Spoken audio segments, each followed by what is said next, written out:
जय हिंद दोस्तों। तो क्या हाल है। मेरा नाम है विकास। इस वीडियो में हम सॉल्व करेंगे क्लास 10th वालों के लिए साइंस का न्यूमेरिकल। वेरी इंपॉर्टेंट है। और हाँ, मैं पूरा बता दूंगा, हर चीज़ सॉल्व करना आ जाएगा। अगर कुछ नहीं पढ़ा फिर भी ठीक है। तो चलिए देखते हैं। तो एक उत्तल दर्पण के सामने 5 सेंटीमीटर लंबी वस्तु 10 सेंटीमीटर दूरी पर रखी है। दर्पण की वक्रता त्रिज्या 30 सेंटीमीटर है। तो प्रतिबिंब की प्रकृति, स्थिति तथा लंबाई ज्ञात कीजिए। देखिए, किसी भी न्यूमेरिकल को सॉल्व करने का सिंपल तरीका है, जो जो उसमें है उसको सबसे पहले देखो क्या क्या दिया है। एक उत्तल दर्पण, सबसे पहले क्या दिया है, उत्तल दर्पण के सामने 5 सेंटीमीटर लंबी वस्तु। क्या है, वस्तु की जो लंबाई है वो 5 सेंटीमीटर है। ठीक है। उसके बाद क्या दिया है, 10 सेंटीमीटर दूरी पर रखी वस्तु। क्या है, 10 सेंटीमीटर दूरी पर रखी वस्तु है। दर्पण की वक्रता त्रिज्या 30 सेंटीमीटर है। तो प्रतिबिंब की प्रकृति ज्ञात करना है। दर्पण की वक्रता त्रिज्या कितनी है, 30 सेंटीमीटर है। ठीक है। तो प्रतिबिंब की प्रकृति, स्थिति और लंबाई ज्ञात करनी है। जो जो दिया है उसको लिख लेते हैं। तो यहाँ पर लिखेंगे हल, उसके बाद जो जो दिया है। ठीक है। तो यहाँ पर आपका दर्पण जो दिया है वो आप लिख दीजिए। ठीक है। तो आपका यहाँ पर दर्पण आपका है जो वो दिया है यहाँ पर उत्तल दर्पण, ताकि एग्जामिनर और भी समझ जाए। ठीक है। उत्तल दर्पण, क्योंकि उनको भी कन्फ्यूजन हो सकती है, क्योंकि दर्पण में भी अंतर होता है ना भाई। एक अवतल दर्पण होता है, एक उत्तल दर्पण। ठीक है। एक समतल भी होता है, गोली दर्पण होता है ये। तो अब देखो यहाँ पर क्या होता है कि 5 सेंटीमीटर लंबी वस्तु, दर्पण उत्तर दिया 5 सेंटीमीटर लंबी वस्तु, यानी आपका लिखोगे वस्तु की लंबाई, वस्तु की लंबाई। इसी तरीके से एग्जाम में लिखना, वस्तु की लंबाई को हम एच मान लेते हैं, बराबर कितना दिया है, देखिए 5 सेंटीमीटर। ठीक है। सेंटीमीटर में जो आंसर आएगा सेंटीमीटर में ही लिखना, मीटर मत कर देना। वस्तु 10 सेंटीमीटर दूरी पर रखी। कितनी दूरी पर, मतलब वस्तु की जो दूरी है, तो आपकी वस्तु की दूरी यानी दर्पण से वस्तु की दूरी। तो यहाँ पर लिखोगे दर्पण से वस्तु की दूरी, है ना, वस्तु की दूरी। दर्पण से वस्तु की दूरी क्या होती है, यू। यू बराबर जो दिया है वो कितना दिया है, 10 सेंटीमीटर दूरी पर रखी है। दर्पण की वक्रता त्रिज्या, तो यहां पर लिखोगे दर्पण की वक्रता त्रिज्या। ठीक है। दर्पण की जो वक्रता त्रिज्या है आर से दर्शाते हैं। ये कितनी दी गई है, आर बराबर 30 सेंटीमीटर। कितनी, 30 सेंटीमीटर। तो अब दर्पण की फोकस दूरी यहीं से निकाल लीजिए। तो आप लिखोगे दर्पण अतः, ठीक है, दर्पण की फोकस दूरी कितनी हो जाएगी, दर्पण की फोकस दूरी जल्दी सॉल्व कर लो भाई। आर बराबर क्या हो जाएगी, आर बराबर 2f होता है। ठीक है। आर बराबर 2f। अब यहां पर देखो आर तो दिया गया है, तो यहां पर हम निकालेंगे f बराबर r/2। ठीक है। तो बराबर आपका कितना है, तो यहाँ पर ये चिन्ह लगा सकते हो। आर जो दिया गया है वो दिया गया 30 सेंटीमीटर बाई 2, तो बराबर आ जाएगा आपका 15 सेंटीमीटर में है तो सेंटीमीटर। ठीक है। तो ये हो गया। उसके बाद हम क्या करेंगे, अब यहाँ पर देखो, अब यहाँ पर क्या करेंगे, जो जो हमें निकालना है वो निकालना स्टार्ट करेंगे दर्पण सूत्र से। ठीक है। तो दर्पण सूत्र लगा देंगे, दर्पण सूत्र। अब यहाँ पर देखो, यहाँ पर ध्यान देना, u जो है वो हमेशा माइनस में लिए जाता है, मैंने बताया नहीं था। ठीक है। तो सूत्र जो होगा वो क्या है, 1/v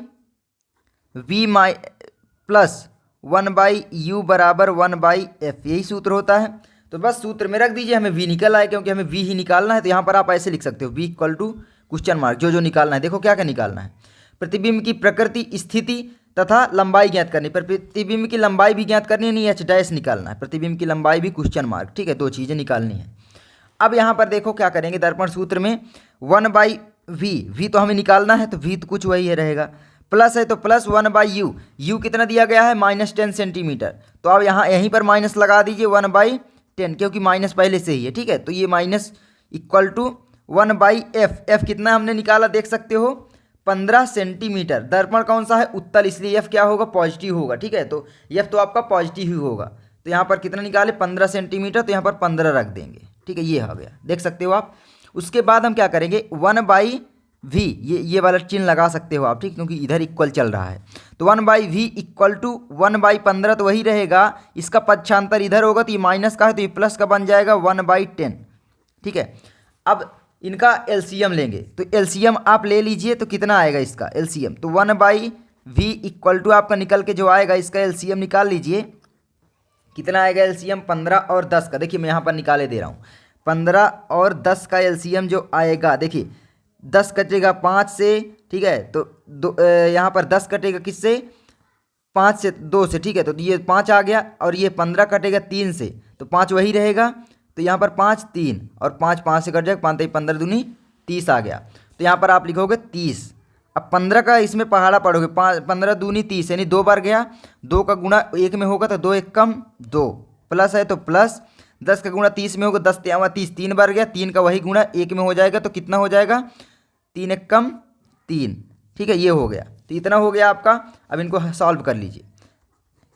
1/v इक्वल टू आपका निकल के आएगा जो 2 + 3 इक्वल टू 5/3, यही होगा।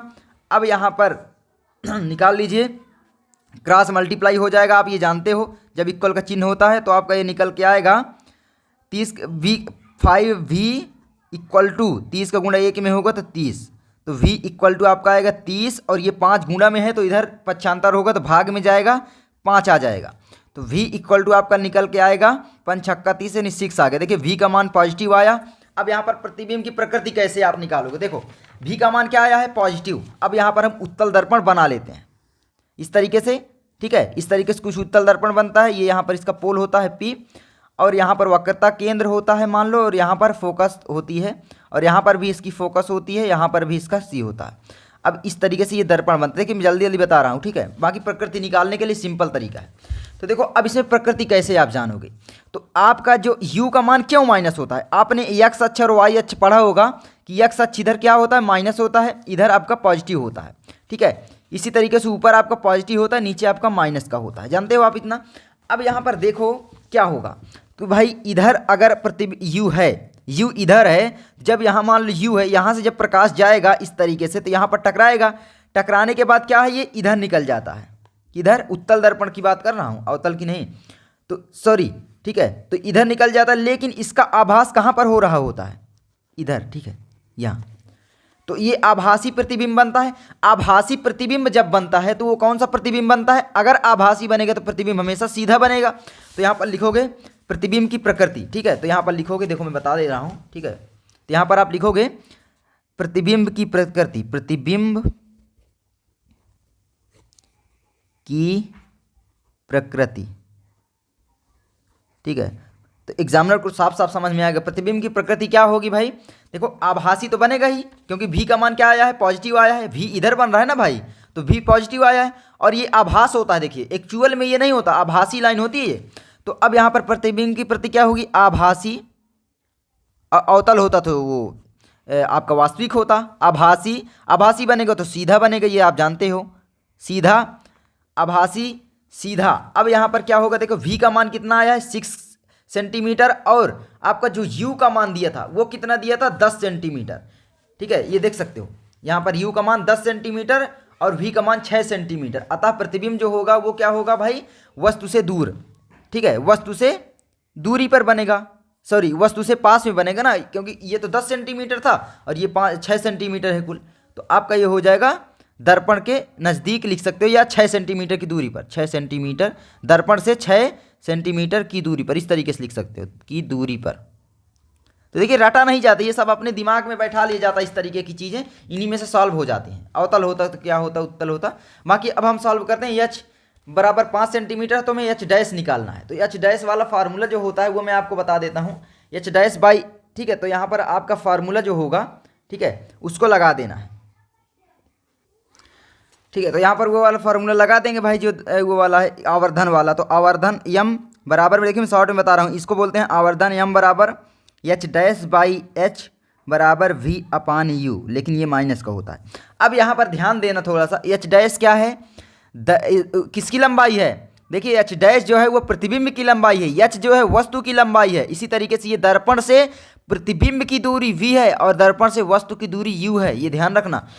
अब यहाँ पर रख दो भाई, h डैश कितना दिया गया है? देखो h डैश कितना दिया गया है, नहीं हमें इसको निकालना है, तो इस तरीके से लिखोगे भाई कि h डैश तो हमें निकालना ही है, तो h डैश बाई h कितना दिया गया है? प्रतिबिंब की हाइट देखो यहाँ पर 5 सेंटीमीटर, यहाँ पर लिखोगे 5। और यहाँ पर मैंने मात्रक नहीं लिखा था तो आप लिख देना, ठीक है, इस तरीके से। सेंटीमीटर में है तो सेंटीमीटर।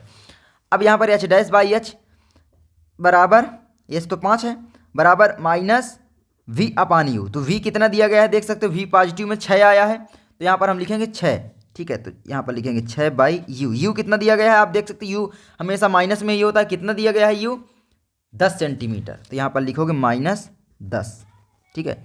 ये माइनस माइनस कट जाएंगे, ठीक है। सेंटीमीटर में तो बाद में हम मात्रक लिख देंगे।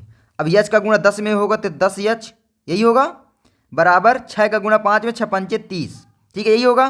तो एच बराबर जो होगा वो होगा 30/10। तो एच बराबर जो एच डैश निकल के आएगा ना, एच डैश, तो एच डैश जो निकल के आएगा वो आएगा 3 सेंटीमीटर में है तो सेंटीमीटर। अब ये निकल के आया।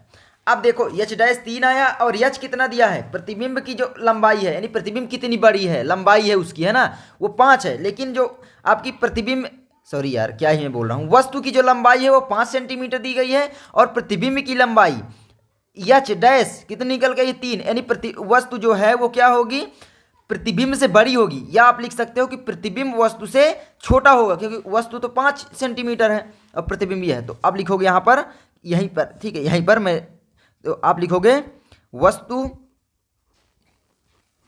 या लिख सकते हो प्रतिबिंब, प्रतिबिंब वस्तु से छोटी होगी, ठीक है। छोटा बनेगा या छोटी बनेगा, छोटा बनेगा, है ना, छोटा बनेगा। देखो मैं एकदम आपको फील कर करके बताता हूँ, मुझसे भी गलतियाँ होती हैं, ऐसी बात नहीं। तो मैंने लिखने में यहाँ पर गलती की, तो आप लिख देना प्रतिबिंब वस्तु से छोटा बनेगा, ठीक है। तो ये हो गया। तो मैंने जल्दी जल्दी सॉल्व करवाई यार, क्योंकि मेरे पास टाइम नहीं, सर भी दुख रहा है, मुझे बाहर भी जाना है थोड़ा। तो आई होप आपको ये वीडियो अच्छी लगी होगी। अगर अच्छी लगी तो प्लीज़ अपने विकास भैया को सपोर्ट करने के लिए चैनल को सब्सक्राइब करो, लाइक करो, और हाँ, व्हाट्सअप में अपने दोस्तों के पास जरूर शेयर कर दो। मैं मिलता हूँ आपसे अगली वीडियो में। और हाँ, जो भी चाहिए, बहुत सारे बच्चे बोल रहे थे कि भैया कोई नहीं करा रहा तो आप न्यूमेरिकल कराइए, तो मैं जल्दी न्यूमेरिकल अब लाऊंगा। तो मैं मिलता हूँ आपसे अगली वीडियो में। जय हिंद, जय भारत, वंदे मातरम।